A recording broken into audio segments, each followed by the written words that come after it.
Hey everyone, Jenny and Jack here, wanting to get together for another episode of Coffee with the Canons. It's been a couple of weeks since we've sat down and talked with each other, and we wanted to sit with you for a few minutes and share some updates on our projects. So we're super excited. We've been busy. We've been diligently working in the background, and we've got a couple more interviews under our belt, and we're really excited because September 11th is coming up, and we're going to be releasing our teaser for the documentary on September 11th. I thought what better way to honor September 11th and remember those than by kind of starting this journey. So really excited for that. We can't wait to share it with you. And in some sense, the journey's already started, right? You've been working on it, your crew's been on it, I've been working on it a little bit for the past 6 months, but this is really a chance to invite our public community into the space so you can see what we hope to tell and the way that the storytelling is taking shape. And so I do feel like there's a lot of symmetry with releasing it on September 11th, and that puts you exactly a year out from when the documentary This Is Not a Draft will be officially released. Yeah, so we'll be premiering September 11th, 2025, a full year from now. We're using all of that time to make sure we go in and get all the best stories that we can, but then also we gotta cut it, and it takes time to do the edit and all the sound and everything. So we're really, really thrilled at the progress that we've been able to accomplish so far, and we're just really looking forward to spending more time getting more stories, talking to more veterans, and just getting out there. So what's something that you've been learning about the storytelling process? Because even though that's a pretty, I think, intrinsic human space, right, telling stories to each other, there's also an art of storytelling, and not that many people are great at it. So what's something that you've been learning? Has your vision changed the further you get into the process? So, I mean, for me personally, as the director, as the creative kind of behind it, I want to make sure that we put out stuff that's interesting to people. And so, there's been a lot of pressure on me to make sure that, hey, we're coming out with the most compelling content, that we put the story together, and, you find all the moments that fit, right? So, yeah, it's been a lot of getting in there and working with a great editor. His name's Alex Greenberg. He's awesome. Really excited for the work he's doing for us. Andrew's been great, and Eric, and the team. Yeah, our whole crew is really great. We'll shout them out below in the link, but or the description below. But super great, talented team. Well, and something that's interesting is, I was an English major, so I read a lot, and I try to write, not as much as I read, but I try to write. Something that you were sharing with me the other day, we were listening to a podcast, listening to storytellers and filmmakers, that you were talking about the secondary story. So I'm very familiar with the hero's journey. Almost all great literature is based on that concept, and I don't think this story is much different than that, but I didn't understand what a secondary character was. Do you want to share? So that was something that I was learning. Just as you're going through a documentary, right, you set out, there's like 3 films that get filmed when you do a documentary, and there's the story that you set out to tell at the beginning, then there's the story that ends up going on the tapes, and then there's the story that gets edited. So I think that's kind of what she was referring to, right? Like we know the story that we want to tell. It's veterans' stories of their service and their experience serving since 9/11, but we know that along the way that things will happen, and we'll have a journey, we'll have a secondary hero's journey, right? Basically. So. Well, and something else that I was going to share that was of interest to me is that I think I got the sense you were still deciding if you wanted to be featured as a character, as a veteran inside of the story. And so we were filming a couple of weeks ago, and Jack gave me the opportunity to interview him. And how did you feel about that process? Does it push you towards a direction of wanting to include your story or not include your story, since you really do have a very powerful our family has a really compelling story?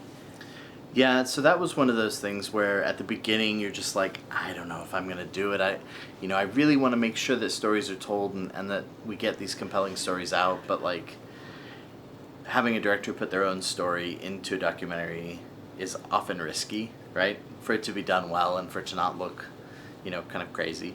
So we want to make sure that we are telling the story of why we wanted to do the documentary, as well as, the stories of other veterans.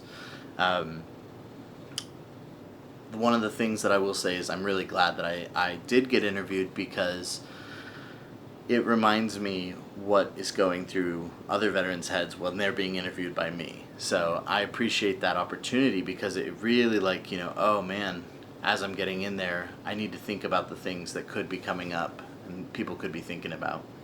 Well, you made it into the teaser, sorry. Only briefly, but we're excited to show you guys the teaser. It'll be up September 11th. It's on Facebook, LinkedIn, Instagram, and YouTube, all the places we're going to be. So we've also got a Facebook community that you can check out if you're on Facebook. And obviously we've got LinkedIn here where we'll be sharing all the updates. So we're super excited about the documentary. It's called This Is Not a Draft. We've got several veterans' stories that we're going to be sharing with you and just talking about veterans serving after 9/11 and what inspired them to serve and then how their life's been since then. So, yeah, really cool. Well, I don't have as much progress to share, so I'm still plugging away, writing a book, writing my story. Something, though, that is, I think, very different experience that we're having is that your process is very community-driven, and there are a lot of folks I'm calling the Coalition of the Willing who are thus forth donating their time and their goodwill and their energy really free, right? This is something you're doing as a grassroots effort, currently not funded other than our own personal passion for it. And so I do think that adds another layer of accountability and drive and momentum.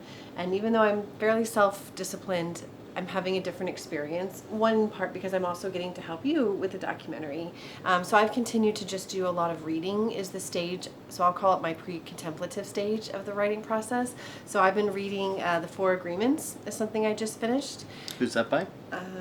Don Miguel Ruiz. And then Gretchen Rubin's The Happiness Project. And both ideas they're actually seemingly very different stories, but actually quite similar in the sense of trying to use reflection and mindfulness to figure out your life's happiness, right? And defining what happiness is and, talking about it at both a very high esoteric philosophical level about what it means to not be suffering as a human, and then also what does it look like in your day-to-day habits. And so different perspectives, though ultimately trying to reach the same goal of how do you know who you are, how do you tell that story, and then how do you continue to be a positive work in progress, which I also hope not only will that help my writing, but also help frame the kind of story you're trying to tell, which is that it's about veteran stories and spaces of positive growth, and learning to live, learning to fly, post 9/11 service. Yeah. I mean, we always talk about with the documentary, we're trying to highlight the whole variety of veterans that are out there, right? You've got people and they think of Jack Reacher and then they think of the homeless guy at the end of the off-ramp. And it's really important to me to distinguish that we have a whole variety. There's a whole spectrum of veterans, right? From the superhero special forces, go out there kicking butt guys to the other guys who are struggling. So we want to normalize this range, but then also there is so much success, right? With September being Suicide Awareness Month, we want to make sure that we encourage people to reach out, right? If you're struggling, reach out, and if you're not struggling, if you're a veteran, reach out to your buddies, just do a check on them, right? Do that buddy check, reach out to people because maybe they're not in a position to reach out on their own, and so they need somebody to reach out to them. I know many times in the history of our marriage, my wife has poked a buddy and asked him to check in on me, and it's really helped my mental space when I've been in dark places. So it's one of those things, it's not really that hard, it's super easy to check in, have a good conversation with an old buddy, and go from there. So definitely want to encourage people to do that. All right. Well, I am excited. I've seen the teaser about 20 times right now, and I cry every time I see it, and it's beautiful. I don't want to say I'm shocked because I know how talented you are, but I guess I didn't really understand the level of craft that you're operating at, and it really blew me away, and I hope that you all feel the same when you get to see it next week. One of the things that I've seen on different filmmakers saying the best way to have great cinematography is to have a great story, right? So your stuff will look better if it's got a story that's backing it up. And I think that what we're talking about here, we're talking about 9/11, we're talking about veterans who joined the military to serve after that period. I think that story tells itself. And so, yeah, it's compelling content because it's, at least for, for some of us, that's something that's pulling on our heartstrings. So really, really glad to have the opportunity to get out and share these stories with people because I think they're worth telling.